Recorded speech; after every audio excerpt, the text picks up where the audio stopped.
Tarris, coach was quite eager to get you guys in the locker room at halftime and express himself at a certain volume, I understand. What was expressed? What does that seem like? Trying to get things together. First off, I gotta give all thanks to my Lord and Savior Jesus Christ. I mean, putting me in this position, such a blessing, playing in front of thousands of people and fans. So, but it was tough. I mean, coach was on us hard at halftime, but rightfully so. We weren't playing to our capabilities. We weren't playing as physical as we could. So we know what we had to do coming out of the locker room and into the second half.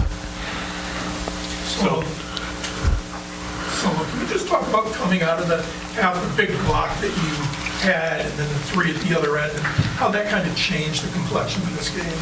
Yeah, I knew we needed some momentum coming out of halftime. It wasn't even just coach, it was also Coach Gavin, our strength coach, who gave us a big lift and was talking to us, gave us a lot of energy going into the second half, and we got fired up. And a big part of like our turnaround was Coach Gavin and all the coaches just getting on us and continuing to believe in us. But yeah, I think that was really it. How would they, gave the team the lead for good with 3-point play, and they had 4-point play.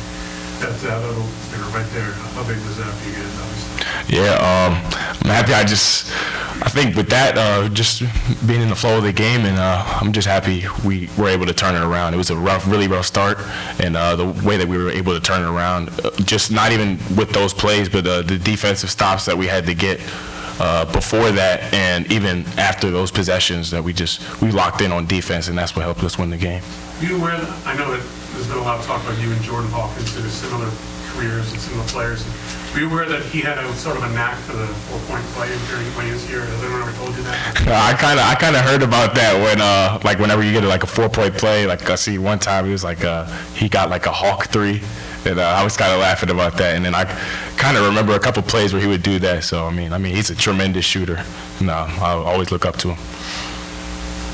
Phil, have you watched a lot of his filming this year? It seems like they run a lot of the same kinds of things from you that they do. Yeah, I definitely watched a lot of his film. I watched a lot of Cam. I watched a lot of Tristan too, just when they were here and how they handled themselves with each team they played with. And I think it's definitely helped me this year for sure. Coming off screens Absolutely, and I know one thing I have to get better with is just being more physical with the screens, because I know we're in the Big East, they're not going to call much, so just being more physical, coming off those screens, and yeah. Aidan, how much does Alex, obviously the 1 for 14 tonight kind of draws the eyes, but he had 8 assists, 6 rebounds, how much does he affect the game without necessarily scoring? Yeah, AK's a winning player. Obviously, that goes without being said. I mean, he's 2 for 2 on national championships, and not a lot of people, if any people, can say that. But he's a winner, and he affects the game in a lot more ways than just scoring. That's why he played 40 minutes tonight while he was shooting 1 for 14. But honestly, I think it's also growth that he shot 14 shots. I think in the past he might have held up a little bit once he went 1 for 5, 1 for 6, 1 for 7, and so on. And all of us know what he's capable of and know that we need him to be a guy that's putting up 10+ shots every single night and being ultra aggressive. So super happy for him to be able to affect the game in a lot of different ways. And he's the leader of the team for a reason, and the best winner in college basketball for a reason. And it's not because of his scoring; it's because of his intangibles. Yeah, aggressiveness seems like that's something that coach is asking from all you guys. Is that something that's kind of kept you confident and comfortable in what your role is? Yeah, coach has been real good with me throughout the season, just pushing me to be more aggressive. And he does that with everyone. He's a coach's player, or a player's coach, sorry. That didn't make any sense. Player's coach. And you see it, when he's interacting with guys after big plays, obviously, like the big sparks that everyone sees on the social media apps and whatnot. But it's really just in practice, in games, and film, and whatever. He's a real good dude, and, couldn't be more happy with the decision to come here and play under him. And he has said that if this team is going to go where you all want it to go, you're going to have to be a big part of that. Are you feeling some momentum and some confidence right now yourself? Yeah, most definitely. I think just going back to coach, him, continuing to push me throughout the season. Obviously, it's been a lot of ups and downs, and him just continuing to rock with me has been big. But yeah, he's pushing everyone to be more aggressive, and I think it's worked out real well for us so far. And hopefully Liam gets back soon, and everyone gets to full health. But in the meantime, everyone's gonna have to step up like we did tonight. So at a time with Liam out, and you know that obviously they're doing a good job defending Alex tonight, how much pressure do you feel coming out of the half? Maybe take some more shots, search your shot a little more, and do the kinds of things that you did? Yeah, usually when I go into games, I don't really have like real pressure. It's just I kind of have the mentality that I've kind of been here before. I played in big games. I had to start in 10 games last year and play in some of the biggest environments, like playing in Kansas, playing against North Carolina in the Garden. So I knew I was prepared. I knew I've always been prepared, and all the work, I just have to trust it all the time. So Coach talked about playing through frustrations, how you punched the padding and moved the basket. How do you deal with this last year?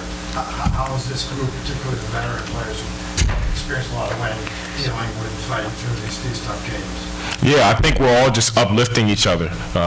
We all make mistakes, and the one thing about our team right now is that we're all making the same mistakes with defensive mess-ups and stuff like that. So, I mean, we're all in the same boat. We're all trying to fix our defensive mistakes and everything to become a better team. And how will that second half today help us through?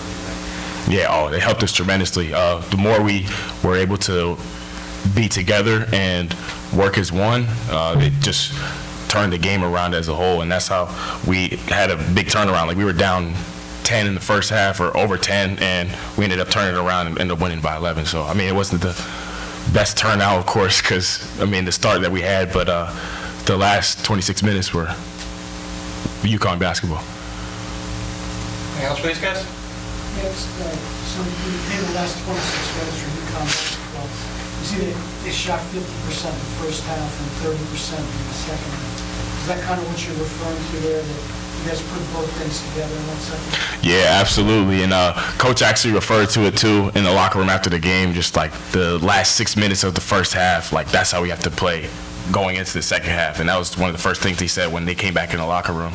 So, and then we had to finish out the last 20 minutes just with everything in our body able to just fight the rest of the game.